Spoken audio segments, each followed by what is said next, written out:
Здравствуйте, уважаемые радиослушатели, меня зовут Павел Новиков, и, как всегда, в это время с вами самое крымское в мире радио, радио Крым Реалии. Сразу говорю, каналы для коммуникаций. Конечно же, есть сайт радио Крым Реалии, есть трансляции в Ютубе и в Фейсбуке, там можно оставлять свои комментарии. И есть телефонные линии 8 800 10 06 926. Это номер телефона для крымчан, звонки сюда бесплатно. Еще раз напоминаю номер 8 800 10 06 926. Номер для крымчан. Номер телефона для жителей других регионов Украины 044 490 31 18. 044 490 31 18. Стоимость звонков согласно тарифов ваших операторов. Ну а мы, собственно, начинаем о выборах. Тема дня. Итак, в ближайшее воскресенье, 17 июня, на полуострове пройдут довыборы 2 депутатов в подконтрольный России Государственный совет Крыма и 5 депутатов в городские советы. Это Алушта, Керчь, Красноперекопск и Феодосия. Откуда возникла сама необходимость избирать новых представителей? Да? Как будут организованы эти выборы? Во сколько это обойдется бюджету? И самое главное, на что смогут влиять эти избранные депутаты? Поскольку уровень полномочий и уровень действительно принятия решений, уровень самостоятельности этих самых депутатов, хоть в Госсовете, хоть в городских советах, может оказаться... разберемся, каким он окажется, собственно.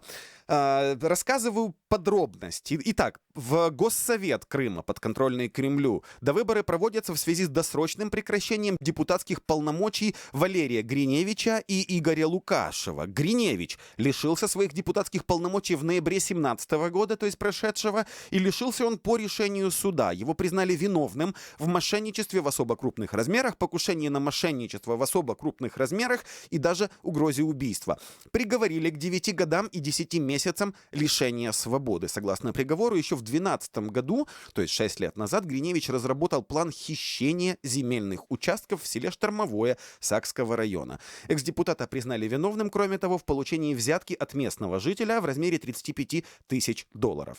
Это история одного бывшего уже депутата Госсовета Крыма. Другой депутат Лукашев сложил свои депутатские полномочия в связи с назначением на должность главы администрации города Симферополя. Итак, голосование должно состояться в округе номер 7, это Сакский район, и округ номер 17, это Нижнегорский и Советский районы. В Сакском районе Единая Россия выдвинула президента Крымского футбольного союза и бизнесмена Юрия Витоху. Помимо Витохи, на округе номер 7 зарегистрировались еще 4 кандидатов. «Справедливая Россия» выдвинула главу крымского отделения этой партии Викторию Билан. КПРФ руководителя городского отделения партии Андрея Синопола, от ЛДПР кандидатом в округе зарегистрирован Муса Сейтмеметов. 5-й кандидат в Сакском округе самовыдвиженец Сергей Сала. На 3 кандидата 2 единоросса в Нижнегорско-Советском округе. Зарегистрированы 3 кандидата. Единая Россия выдвинула директора торговой сети Нижегорья Михаила Безноса. Основным конкурентом его является человек более известный в Крыму Валерий Лавров. А 3-й кандидат, зарегистрированный в округе номер 17, это Александр Полежака. Он является руководителем местного отделения «Молодой гвардии». Это молодежная организация партии «Единая Россия», российской партии «Единая Россия». Собственно, вот так, на 3 кандидата целых 2 представителя от одной политической силы. И насколько велики шансы вообще других политических сил, кроме «Единой России»? А мы об этом спросили у Сергея Шувайникова, депутата подконтрольного России Крымского парламента и бывшего главы Конгресса русских общин Крыма. Давайте послушаем его точку зрения. Точка зрения. Как говорят в одной классической книге, шансы у всех равные. Все зависит от того, насколько, как говорится, работает человек, какие вложены средства и насколько у него желание стать депутатом. Если он ножками обойдет больше половины избирателей, с большинством пообщается и найдет серьезных спонсоров, которые помогут, любая партия может своего кандидата, как говорят, может получить большинство голосов. Но в условиях того, что многие просто серьезно этим не занимаются, то в данном случае преимущество остается сегодня за партией «Единая Россия». Поэтому я так думаю, что если более-менее будет серьезно работать эта сила, то у других партий шансов не будет. Шансы могут быть у тех, кто будет работать и имеет достаточно сил. Закон выборов есть. Обмен ресурсов, это он минимален, там 10, может 15%. И то я не думаю, что в летний период удастся это такое время не политическое полностью задействовать админресурс. Точка зрения. Итак, это была точка зрения Сергея Шувайникова, депутата подконтрольного России Крымского парламента. Две основных позиции. Работа и встречи с избирателями и наличие спонсоров для того, чтобы оплатить эту самую избирательную кампанию. Но, собственно, а каковы же полномочия и что смогут делать эти самые депутаты, которые будут избраны? Еще один фрагмент записанного нами интервью с господином Шувайниковым. Слушаем.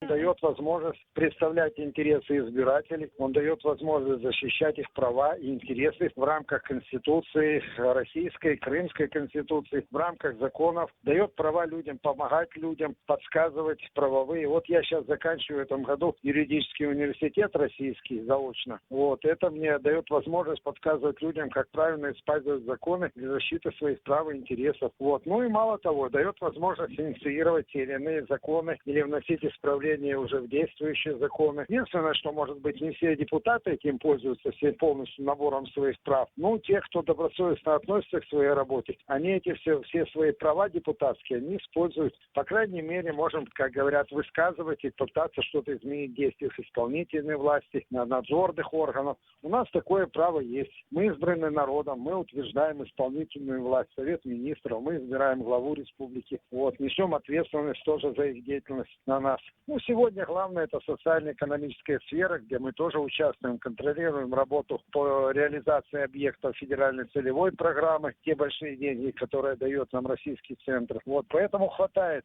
забот хватает во всем направлении, во всех сферах жизни. Он много дает статус депутатов. И тот человек, который умеет использовать этот статус, он достигает позитивных результатов, особенно в пользу населения Крыма, в пользу конкретных людей и их проблем. Ну вот это официальное, скажем так, мнение, хотя мне вспоминается, например, фраза о том, что Госдума или там парламент не место для дискуссий. Здесь же говорится о том, что, по крайней мере, дискутировать и высказывать свои какие-то пожелания местные депутаты могут. Сейчас обсудим реальные полномочия местных депутатов с российским политэмигрантом Ольгой Курносовой. Ольга, здравствуйте. Здравствуйте. Ну вот сказал господин Шувайников, что полномочий у местных депутатов достаточно много, вот они и влияют якобы на избрание главы Госсовета, утверждают исполнительную власть и так далее. Насколько это только на бумаге и на словах, на обещаниях, и как это в реальной жизни происходит, по вашему опыту работы? Ну, в реальной жизни полномочия местных органов в России постоянно уменьшаются. И федеральный центр забирает себе все больше полномочий. Поэтому, конечно, что ему еще остается говорить? Ему, какие-то формальные слова проговорил, что мы можем влиять. Ну, влиять, конечно, могут, потому что выборы главы действительно стали такие кривые, вместо того, чтобы выбирало население, выбирают парламентарии. Но они выбирают из предложенных кандидатур. Поэтому они выбирают того, кого скажут. Если мы будем вспоминать, на что это больше всего похоже, это очень становится похоже на выборы в Советском Союзе, когда, собственно, голосуют за того, за кого говорят. Есть, конечно, небольшие полномочия, связанные с тем, как живут люди. Но это уже похоже скорее на советских депутатов. Действительно можно пожаловаться, и все. А какая-то реальная законотворческая деятельность, какое-то серьезное, даже контроля за бюджетом нет у депутатов. Что уж говорить о чем-то еще больше. Есть еще одна история, про которую, как мне кажется, стоит обсудить. В Советском Союзе даже у депутатов районных советов был иммунитет от уголовного преследования. И, собственно, статус депутата очень многие используют для, скажем так, для защиты своих бизнес-интересов. Потому что если это просто бизнесмен, то к нему с большей вероятностью придут контролирующие органы. Поэтому бизнес и шел, например, в какую-то законодательную, местную и центральную власть для того, чтобы таким образом охранять свои интересы. Насколько сейчас это распространенный мотив или там уже исключительно политическая деятельность и набирают своих в партию, и вот эти партийцы сидят по всей вертикали от, я не знаю, районного уровня и до самого высшего? Бизнес-интерес сейчас скорее, собственно, приход в партию «Единая Россия». И то это скорее вещь такая формальная, да, потому что для того, чтобы защитить какие-то серьезные бизнес-интересы, это нужно, я не знаю, в Москву ехать и там какие-то связи устанавливать. И то, если ты перейдешь дорогу каким-то серьезным людям, то твои бизнес-интересы будут ущемлены просто на раз-два. Ну, то есть неважно, что Касается- платил взносы в Единую Россию, если окажешься на пути кого-то более серьезного, не помогут и эти конечно. взносы. Безусловно.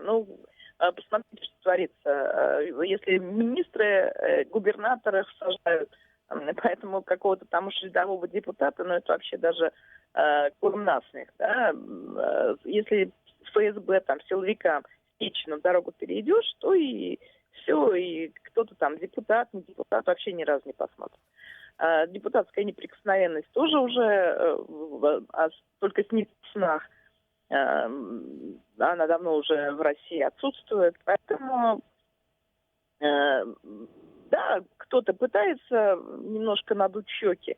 Но мы же видим еще второй момент, да, что в Крыму начинается такой достаточно серьезный передел и начинают отодвигаться от власти тех людей, которые пришли на волне событий 2014 года.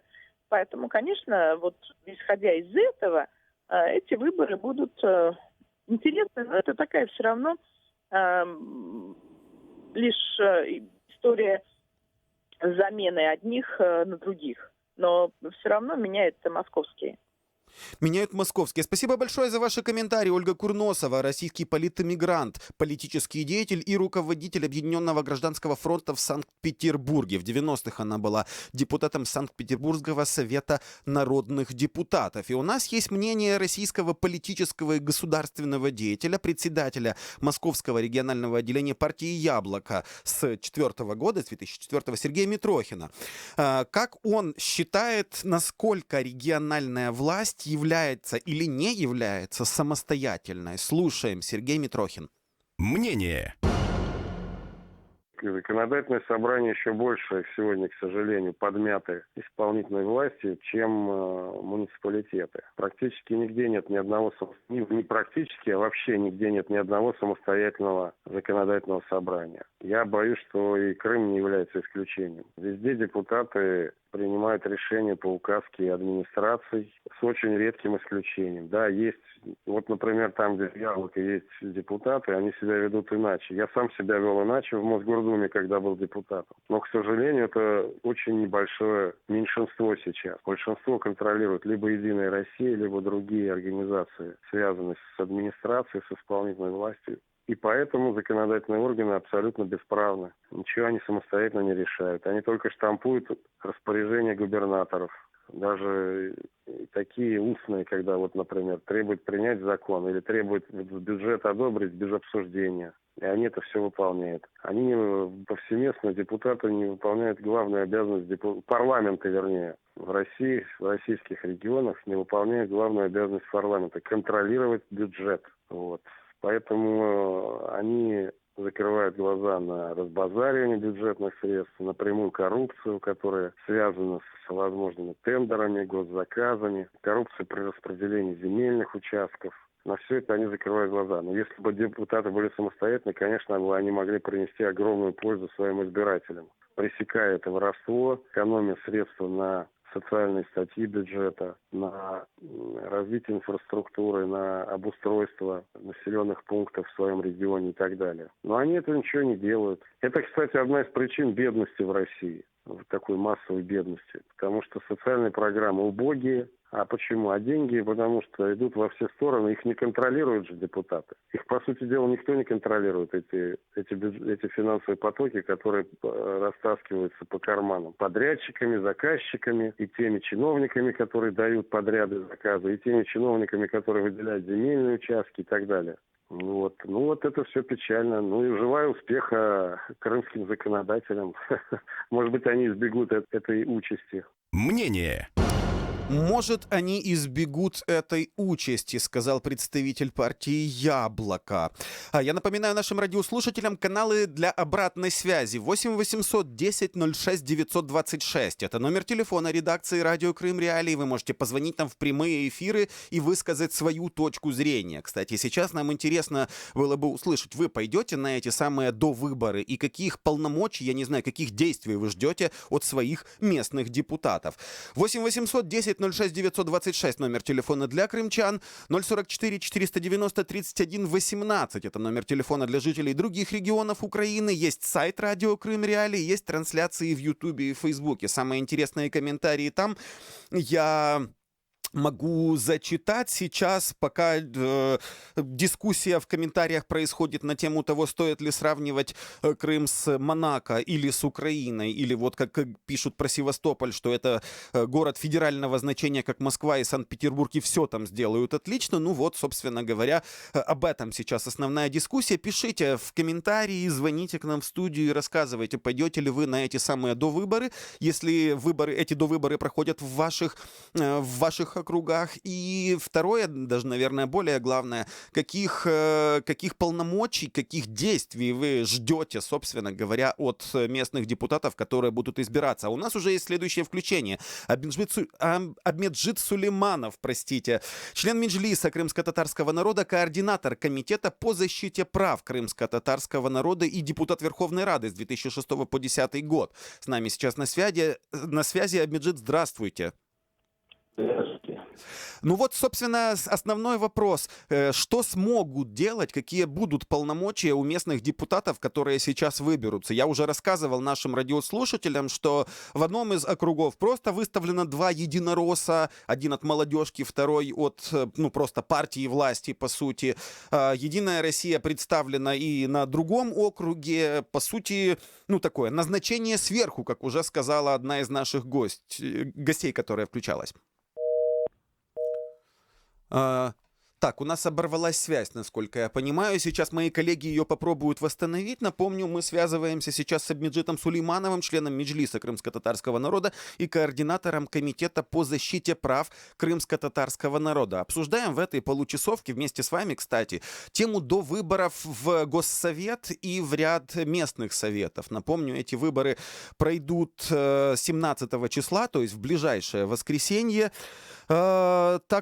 Юрий шутит, наверное, на мой вопрос о том, каких полномочий и каких действий ждут от законодателей, от депутатов местных. Он пишет, что ждем законодательного одобрения формы протеста в виде стояния на коленях. Даешь наколенно-стоятельные шествия. Да, жесткая шутка. Спасибо вам, Юрий, за нее. Я все-таки ждал бы каких-то более содержательных, скажем так, комментариев от наших радиослушателей. Прежде всего от крымчан. О том, чего ждут от действий своих избранных депутатов. Собственно, сейчас еще один элемент, с которым действительно можно сравнивать. Тут в комментариях на YouTube-канале «Радио Крым Реалии» написали, что развитие, которое сейчас происходит в Крыму и в Севастополе, нужно сравнивать с чем-то похожим. Но вот похожая ситуация, собственно, идентичная, была в 2014 году как для крымских местных советов, так и для местных советов, местных администраций по всей остальной части Украины. В Украине сейчас проходит децентрализация, и очень многие местные советы получают, те, которые уже оформили вот эту объединенную территориальную общину, у них сейчас резкий бум повышение финансирования. И даже я слышал отзывы о том, что основная проблема состоит в том, что местная власть не способна потратить выделенные деньги. И, например, некоторые советы просто укладывают их на депозит, да, потому что потратить на что-то не то боятся, потому что уголовное преследование возможно, а на что по-настоящему потратить пока не находят. Нет компетенции, скажем так. Но у нас восстановилась связь с Абмеджитом Сулеймановым, членом Меджлиса и координатором комитета по защите прав крымско-татарского народа. Еще раз здравствуйте. Какие полномочия, по-вашему, будут у местных депутатов, и есть ли действительно шанс у кого-то, кроме «Единой России»? Я думаю, что шансов ни у кого, кроме «Единой России», нет, потому что сама система поставлена так, и полномочия, они практически только формальные. Полномочия формальные, а зачем тогда люди на них идут? Ну, по сути, человек получает, я не знаю, кресло в городском или в местном совете, ходит туда время от времени на работу, может прогуливает, может нет, но если от него ничего не зависит, то зачем взрослый человек на такое соглашается? Да, очень просто. На этот вопрос можно ответить тем же вопросом. Зачем человек идет на выборы, который выбирает уже не первый раз Путина, понимая, что от этого ничего не изменится, а только будет в худшую сторону. Будет в худшую сторону. И последний, наверное, к вам вопрос. В этих довыборах есть ли согласованная позиция крымско-татарского народа? Пойдут ли крымские татары на эти местные довыборы? Крымские татары не пойдут на эти местные довыборы, так же, как и не ходили на все выборы, которые происходили по сегодняшний день в оккупированном Крыму. Спасибо вам большое. Меджид Сулейманов, член Меджлиса крымско-татарского народа, координатор Комитета по защите прав крымско-татарского народа, был с нами на связи. Основная позиция состоит в следующем, высказанная им в эфире. Крымские татары не пойдут на эти самые довыборы, как не ходили ни на одни выборы после аннексии Крымского полуострова. А у нас есть слушатель на связи. Здравствуйте, представьтесь, пожалуйста, и скажите, чего вы ждете от местных советов, от депутатов, которые будут довыбираться. Знаете, доброе утро. Я вам все скажу по этим выборам. Понаклеивали у нас в Сакском районе Витока, ой, такие хороші, ой, такі, вже починають рекламувати. Остальних портретів я нікого не бачив. Тільки один Витока. На кіосках понаклеїв, на туалетах, везде все. Єдина Росія, він такий допомагати буде, все робити. Я вам скажу, предыдущий, хто виступав, я з ним согласен. Не підуть кримські татари. Я з многим бесідував, там практично ніхто не піде на ці вибори. Кому не потрібно, кого вибирати? Що вони рішають? Вони нічого не рішають. Що скаже царське правительство оттуда, то й роблять. Кать лежать, най лежать. Ви знаєте, толку цього ніякого немає. Це пустий номер, це трата денег. Показуху вони роблять політичну для остальних. Ой, Крим, ой, там то-то. Нищета в Криму, жрать нема чого потім. Ціни великі, люди недовольні, бензин подорожав, топливо подорожало. Зараз спочатку урожаю буде, уборка урожаю. Зараз вони запретять, вже починають по талонам продавати горючо-смазочні матеріали. Все, зараз починається уборка, негодна уборка, все пропало. І толку з цього буде, все. Зараз в зв'язку з цим чемпіонатом запретять перевозку топлива. Буде ціла задниця в цьому Криму. Із-за того, що прийшло руководство, царська Росія прийшла. Спасибо вам за вашу позицию. Позвонил радиослушатель и высказал свое мнение относительно возможностей для доизбранных депутатов в Государственный совет и в местные советы Крыма. Напомню, нашим радиослушателям обсуждали в этой получасовке, собственно, планирующиеся на ближайшее воскресенье, то есть на 17 июня, довыборы. Это довыборы в Госсовет Крыма по округу номер 7 в Сакском районе и по округу номер 17 в Нижнегорском районе. Тамошние депутаты лишились своих полномочий. Один по приговору суда, потому что признан виновным в мошенничестве в особо крупных размерах, а другой сложил свои полномочия в связи с назначением его на должность главы администрации города Севастополя. Напоминаю еще раз каналы для связи 044 490 31 8... Симферополь, простите, это я оговорился, да, главой администрации города Симферополя стал Лукашев, моя оговорка. 044 490 31 18, это номер телефона для жителей материковой части Украины, 8 800 10 06 926, номер телефона для крымчан. Вы всегда можете позвонить к нам в эфир и высказать свою позицию без всякой цензуры. Радио Крым Реалии, меня зовут Павел Новиков, через несколько секунд мы снова с вами услышимся.